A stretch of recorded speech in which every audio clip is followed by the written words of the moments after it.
Hey guys, welcome back to my channel. I've never thought of myself as a cheater, even now I wouldn't. But after being in an exclusive relationship for 2.5 years, I'm starting to see why people do it. And no, I still won't cheat, and I'm not a sympathizer. In this video, I'm going to dig into the why and how I started to understand infidelity. But before I get into the details, here's how it all started. My current boyfriend Ray is strictly monogamous, and even more so now in his 30s because he was cheated on by his ex of 3 years. Ex-girlfriend, I might add. Yes, he's bi. But before we were boyfriends, we were in a special friendship where we agreed to only have sex with each other. He said, "If you ever want to see other people, just let me know first." Adding that if so, we'd stop seeing each other. That started about a month after we first hooked up. A year and a half later, I asked him to be boyfriends. His response? He wasn't ready yet. I know, that should have been a red flag, and I did flag it in my head, but I took his word for it when he explained that it was due to his financial and life situation at the time. He was still finishing a degree in IT and waiting tables at a restaurant.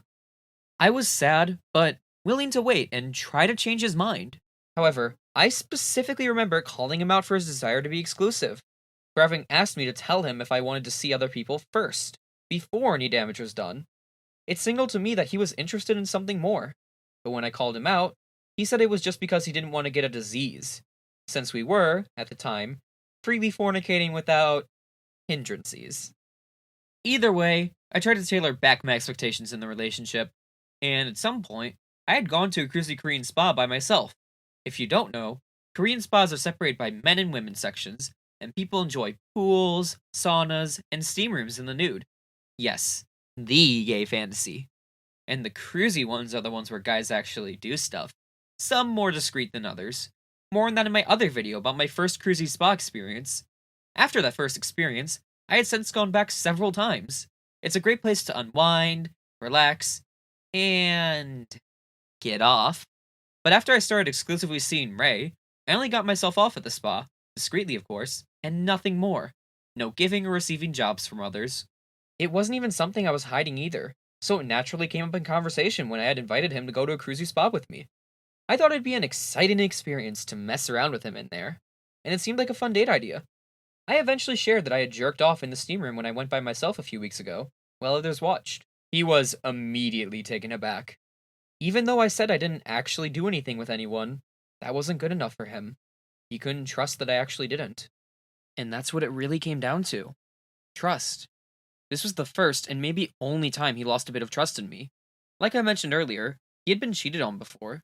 And let's just say things ended very badly. But at this point, we weren't even boyfriends yet.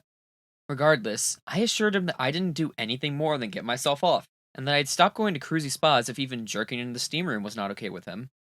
He didn't seem to believe that I, myself, thought that what I did was okay.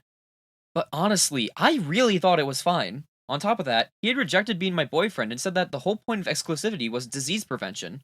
Jerking myself off came with a 0% chance of getting diseases. Since then, I haven't gone to a cruisy spa anymore, but some of the non-cruisy spas I've gone to have had low-key cruising vibes. And this is where the main point of my video starts. Sitting in a supposedly non-cruisy sauna, naked with other guys, some more attractive than others, was still arousing to me, and getting stares and smiles from cute guys came with a bit of curiosity, not gonna lie. Don't worry, I didn't do anything or engage. But I will admit, it was exciting. And if it was just a watch and jerk, it would sorta be like watching porn. Neither of which would violate an exclusive arrangement, in my opinion. But since the trust talk with Ray, I stopped all watch and plays, and it was only more recently that I realized I still found the idea exciting. I realized how someone who wasn't firm on never cheating could easily be tempted and make a mistake. Even though I only love Ray and have no desire to go hook up with random people, I'm still a curious person who responds to attention. And if there's somehow a good-looking naked guy right in front of me making inviting eye contact, I can see how an opportunity for immediate gratification can make one momentarily forget about their other commitments. But for me, I'm well rehearsed in turning down advances and politely declining. I'm just saying that I'm finding out that being in a relationship doesn't automatically remove interest from others and curiosity from myself. And maybe that's why unconventional arrangements like open relationships often work in the gay world. Not that Ray and I ever would. But spa going in general is also one of the few things that I like to do, even just to relax. Same with Ray. We both go to the less cruisy spas by ourselves separately once in a while, but he gets nervous about me going on my own and makes a big deal out of it sometimes. Overall, this ties into how a big part of my personality and what I want out of life is exploration. I love to learn, broaden my horizons, and try new things. Ray? Not so much. Sure, I won't be going to any cruisy spas because I still honor the commitment between me and Ray. We eventually did become boyfriends. But I'm starting to say yes to myself more, to RSVP for fun things without him if he's not interested, and to go on solo trips. In a time where internet algorithms are so tailored to individual tastes, we become accustomed to clicking into what we want right away, just as much as we are to clicking away from what we don't want. Sometimes that can come in the form of cheating. But again, that's not for me.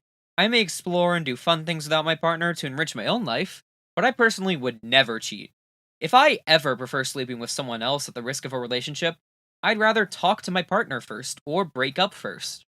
Maybe it's my Christian upbringing, or maybe it's just me. But what about you? Have you ever cheated or thought about cheating? If not, could you see yourself understanding why people would? Let me know in the comments. I'd love to read your thoughts. And lastly, if you enjoyed this video, please like, comment, subscribe, and don't forget to ring that bell so you don't miss future videos. Thanks for watching, and have a great day.